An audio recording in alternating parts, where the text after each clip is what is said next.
Buen día. En el día de hoy, mi grupo, conformado por Antonia Díaz, Joana Rueda, Daniela Darme y por mi persona, Lina Forero, hablaremos un poco de diferenciación y determinación en el cartílago hialino.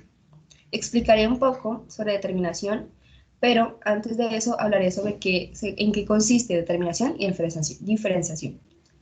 La determinación celular se refiere a que las células madres usan ciertas proteínas para convertirse en una célula especializada. Después del proceso anterior se produce la diferenciación, que es el proceso mediante el cual esta célula pasa por otros procesos y se convierte en una célula totalmente funcional. Ahora hablaré un poco sobre la determinación.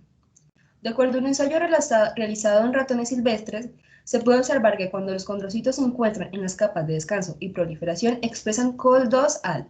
Además, los condrocitos hipertróficos que comenzaron la maduración expresan PTHLR e IHH. Y los condrocitos hipertróficos expresan IHH y COL10-AL. Los condrocitos diferenciados terminalmente expresan SPP1, IBSPP, MMP13 y GERP. La matriz se mineraliza. Según los resultados de un trabajo de Martínez Sánchez en el 2011 a 2012, las células madre mesenquimales de la célula realizan el proceso de terminación con ayuda de la proteína realizada con la hormona paratoidea. También para que esta célula madre ya mencionada se termine de diferenciar los condrocitos inmaduros durante el proceso de osifilación. En la siguiente figura se puede observar que la médula ósea salen las células madres mesenquimales que tienen la capacidad de autorrenovarse y dar paso a condrocitos con la ayuda de proteínas como PTHRP, SOX9, SOX6 y SOX5. Bueno, ahora yo les hablaré un poco de diferenciación. En las células del hialino es un proceso llamado condrogénesis en el que las células madre mesenquimales pasan a ser condrocitos. Este proceso inicia con la condensación de las células mesenquimatosas condroprogenitoras, es decir, aquellas células mesenquimales que ya pasaron por el proceso de terminación. Durante la condensación se observan factores de crecimiento como TGF-beta, BMP2, BMP4, BMP7, FGF2, SHH y WNT3A.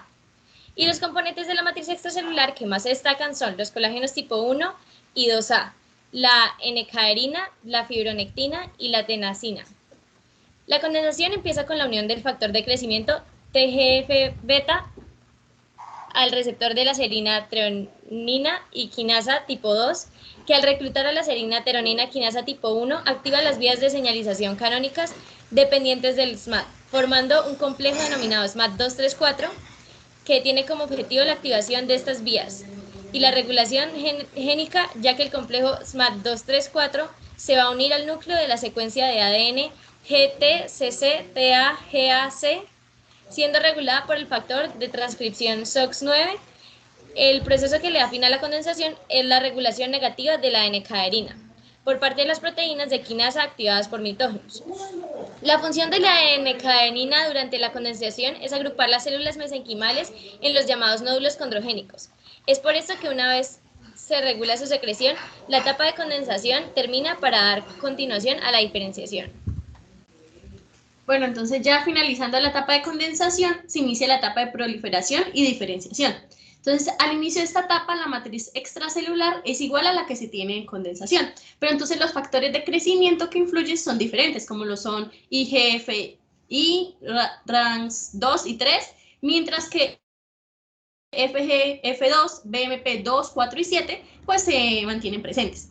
Entonces, los nuevos factores de crecimiento van a ser fundamentales para la segunda parte de esta etapa. Entonces, puesto que por un lado generan cambios a los componentes que producen la matriz extracelular, estos componentes pasan a ser muy similares a los de la MEC del cartílago.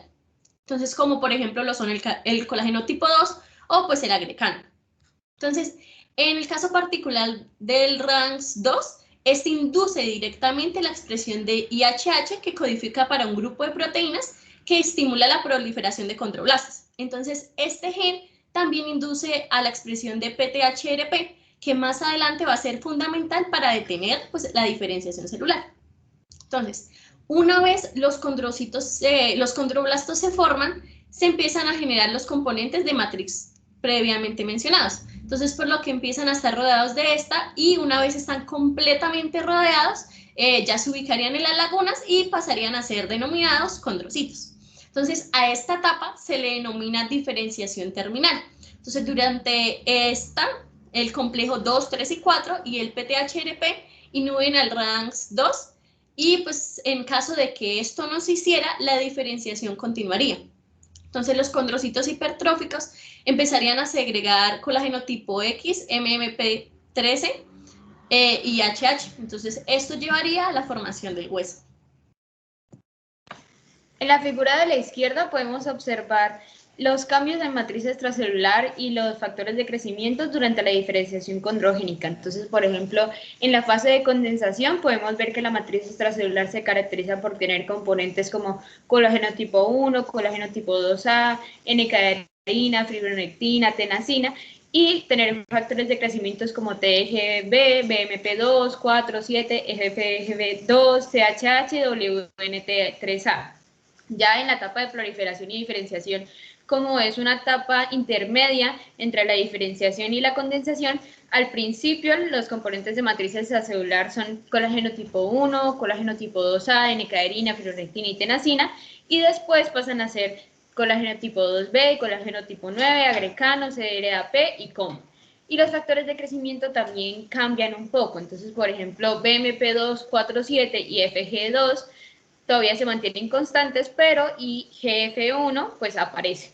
Ya en la etapa de diferenciación y maduración, cuando aparecen los condroblastos y los condrocitos, podemos observar que la matriz extracelular es propia del cartílago hialino. Entonces, esto está conformado por colágeno tipo 2, colágeno tipo 9, agrecano, CRP, COMP, y los factores de crecimiento que tenemos presentes son el BMP2, 7, FGF9, 18, IHH y el PTHRP, que pues como dijo Joana, va a ser fundamental para que después los condrocitos hipertróficos no empiecen a producir colágeno tipo 10, MP13 y no se diferencien en tejido óseo.